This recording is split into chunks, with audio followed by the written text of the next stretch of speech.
수도 있다고 보시는 거네요. 알겠습니다. 그 지난번에 나온 거 중에 이제 뭐 무순위 청약이나 뭐 이런 뭐 무주택 거주지 요건 같은 거 폐지한 거 이런 거는 부동산 시장 회복에 큰 역할을 했다고 혹은 할 거라고 보시나요? 네, 이미 하고 있다라고 봐요. 네. 네.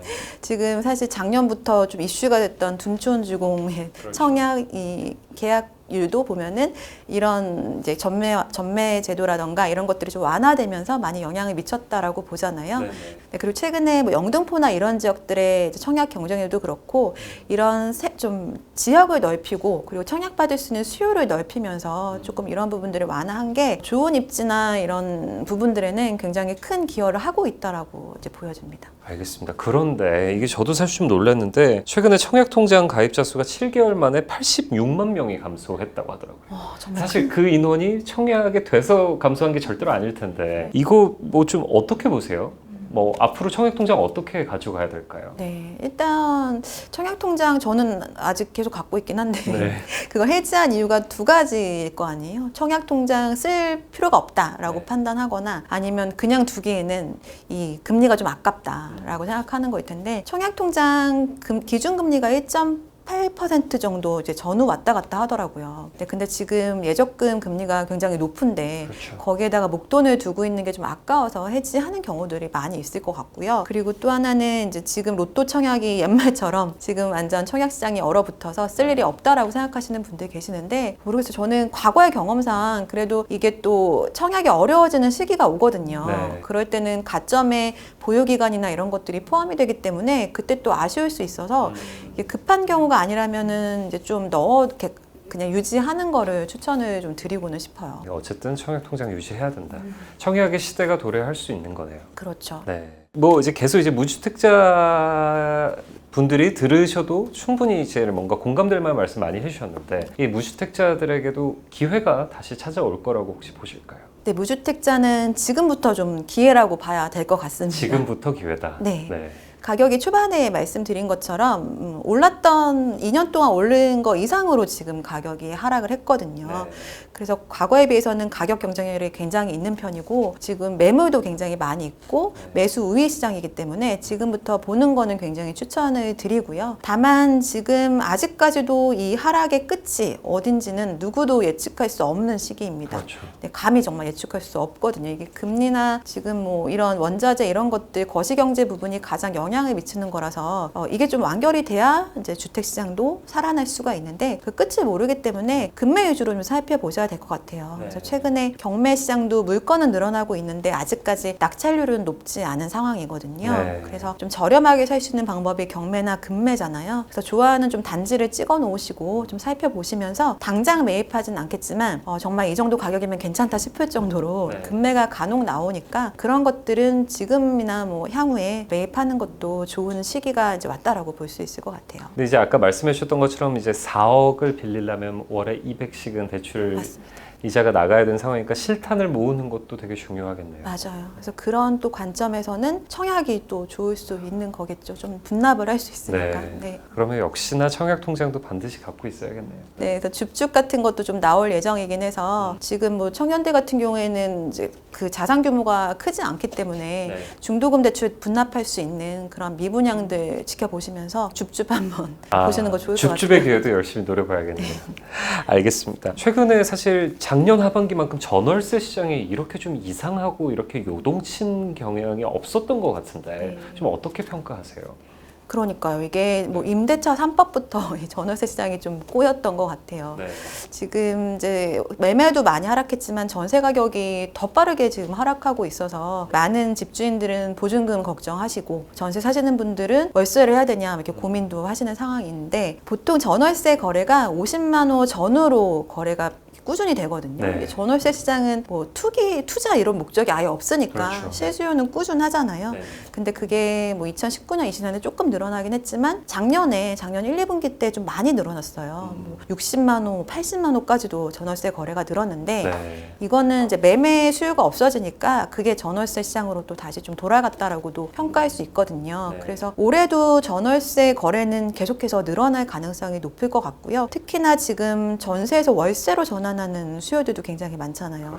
그러니까 똑같은 현상들은 당분간 나타날 수는 있을 것 같은데 다만 이게 그렇다면 이제 월세 시대가 되는 거냐 이런 생각들도 하시잖아요. 근데 그렇진 않은 게 이게 지금 처음 일어난 일이 아니라 과거에도 이제 시장이 안 좋았을 때는 수익형 부동산 얘기 나오면서 월세 거래가 이제 늘어나게 되거든요. 예, 지금도 약간 그런 현상들이 좀 오랫동안 지속될 수 있다라고 좀 평가할 수 있겠습니다. 알겠습니다. 그러면 이제 뭐 내가 이제 나중에 내 집 마련을 기다리고 있는 실수요자 입장에서는 전세와 월세 중에서 뭐 추천해 주시는 게 있나요? 지금 상황에서? 합리적인 판단을 하는 방법은 이게 금리와 전월세 전환율을 비교하는 방법이거든요. 근데 지금 이제 전세 대출 금리가 4% 한 후반에서 5% 정도 되더라고요. 그 중간 정도. 그리고 전월세 전환율이라고 해서 전세를 월세로 전환할 때 전환하는 그 비율인데 그게 지금 기준금리가 3.5%이기 때문에 거기에 2%를 더한 5.5%가 돼요. 그러니까 쉽게 설명드리면은 이제 전세 대출 금리보다 전월세 전환율이 더 높다.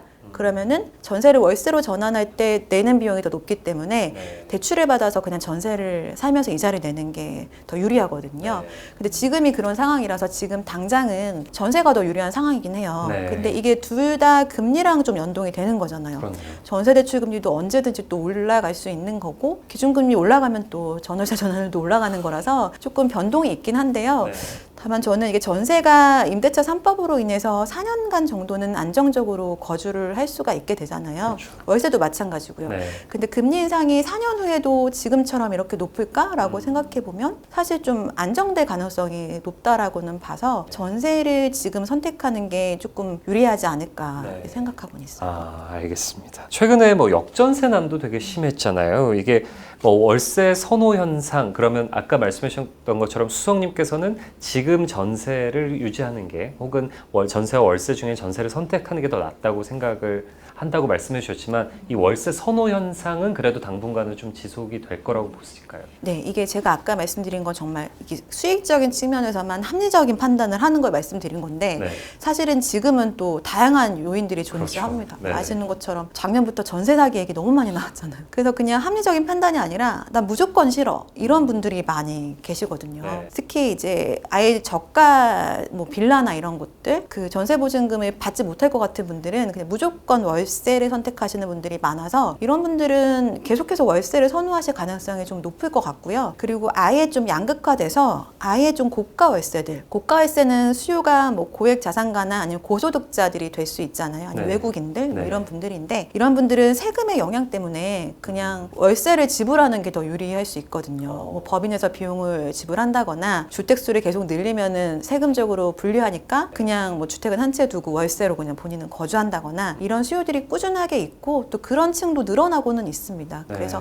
아예 저가나 아예 고액 같은 경우는 월세를 선호하는 현상이 지속될 수는 있을 것 같고요. 반면에 그냥 일반적인 전월세 거래들은 시장이 괜찮아지고 금리가 좀 안정이 되면은 다시 전세가 좀 선호될 수 있는 그런 상황일 것 같아요. 그러니까 월세 시장은 지금 굉장히 양극화가 돼 있다 이런 말씀이시군요. 저도 사실 최근에 좀 집을 알아보고 전세 이런 거 알아보고 하는데 정말 저런 월세를 내는 사람들도 있구나 싶은 가격의 월세들이 나오더라고요. 그래서 그런 분들은 이제 세금 문제 때문에 그런 경우가 많나 보군요. 네. 알겠습니다. 마지막 질문으로 이런 질문을 좀 드리고 싶은데 사실 2020년, 2021년 그 코로나 시기에 그 MZ세대들, 젊은 층들이 영끌 비투 이래가지고 부동산 시장에서 사실 지금 굉장히 눈물을 흘리고 있잖아요. 그때 또 못 들어가서 절망감에 빠져 있고 과연 나한텐 기회가 올까 생각을 하는 무주택자들도 있는데 이런 좀 이렇게 젊은 층들한테 부동산 뭔가 투자 조언 같은 걸 해주신다면 좀 어떤 게 있을까요? 제가 그 시기에 좀 깜짝 놀랐던 게 기성세대들은 부동산을 그래도 중장기로 보잖아요. 근데 한참 막 자산가치 급등했던 코로나 시절엔 어떤 분이 그런 질문 하시는 거예요. 보지도 않고 지방의 어떤 주택을 그냥 사겠다는 거예요. 그것도 6개월 후에 팔 목적으로. 6개월이면 양도세가 굉장히 높거든요. 단기라서.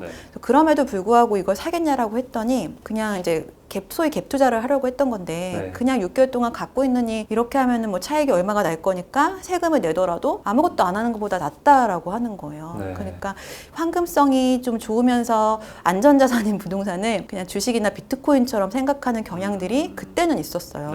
근데 부동산은 사실 우리가 시공간이라고 하잖아요. 시공간을 살고 있다. 우리가 시공간을 살고 있는 곳이 바로 부동산입니다. 좀 더 무겁게 접근을 하면 좋을 것 같아요. 그래서 아까 말씀드린 뭐 가성비나 가심비를 만족하는 부동산을 매입하지 못할 수 있는 분들이 더 많으시잖아요. 네. 그런 분들은 좀 관심을 갖고 공부를 하면서 좀 본인이 개척하는 쪽으로도 고민해봤으면 좋겠어요. 예를 들어서 우리가 첫 번째 부동산 시장의 혁명이 스마트폰 나왔을 때고 네. 어디든 이걸로 찾아가니까 네. 그럼 상권의 변화가 굉장히 컸고 두 번째가 코로나 때였는데 네. 그 두 개를 좀 접목시켜서 그 공간을 좀 이렇게 다시 한번 창조하는 쪽으로도 관심 있는 분들은 네. 좀 추천을 드리고 싶고요. 본인한테 맞는 꼭 집을 살 필요는 없습니다. 뭐 전세도 지금 임대차 3법으로 인해서 안정적으로 됐고 최근에 뭐 반값 아파트라던가 네. 공공임대 같은 정책들이 앞으로는 좀 더 발전할 거라고 기대하기 때문에 본인의 좀 소신대로 좀 관심 있는 분야에서 조금 더 공부하면서 접근하는 거를 추천드리고 좀 단기간은 좀 지양하는 게 좋지 않을까. 네, 그렇게 말씀드리고 싶습니다. 그러니까 부동산은 장기간의 안목을 갖고 이제 보는 걸로 또 공부도 열심히 해야겠네요. 네. 알겠습니다. 오늘 긴 시간 정말 다양한 주제에 대해서 말씀을 해주셨는데 너무 긴 시간 너무 감사합니다. 감사합니다. 감사합니다.